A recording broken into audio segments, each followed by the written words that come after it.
Peter, how universal are these near-death experiences? I mean, is someone in China or Nigeria reporting basically the same kind of experiences as Americans do? They're worldwide.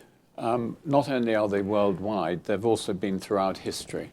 And certainly as far as Western history goes, right back to the Greeks, there are accounts of near-death experiences at that time. But the interesting question that's been raised is, are they the same? If you're Chinese, will you have the same experience as you would if you were American, if you were an Indian? Would it be the same? Well, no, there are cultural components. So in fact, they're different in different countries. And the sorts of differences are fairly simple.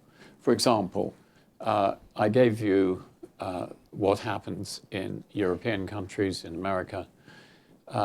The fact that you go down a tunnel, that you meet a being of light, and then go into this nice English garden and have a life review. In fact, if you were in China, you'd probably do the same thing. But if you were in India, then you wouldn't. There probably wouldn't be any tunnel. You certainly wouldn't go out of your body before you go down the tunnel to meet the being of light. And in primitive societies, hunter-gatherers, they're much, much simpler than that. Just to give you the flavor for it, there's one well-known hunter-gatherer experience where a man died and he got into a canoe, paddled for 3 days to an island. I expect it was like an English country garden. He stayed there and then he paddled all the way back again.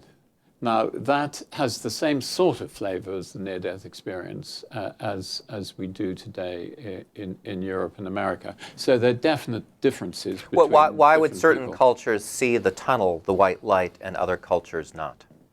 I don't think it's really known.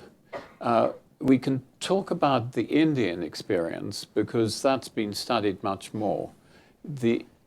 In India, they believe in the god of death, and he has messengers called Yamduts.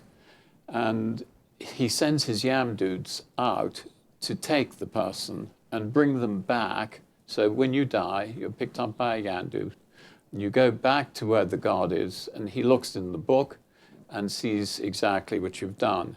Now, what Ian Stevenson, who studied them, said is quite often the god who's reading the book says, "Hey, you brought me the wrong person." Take him back immediately.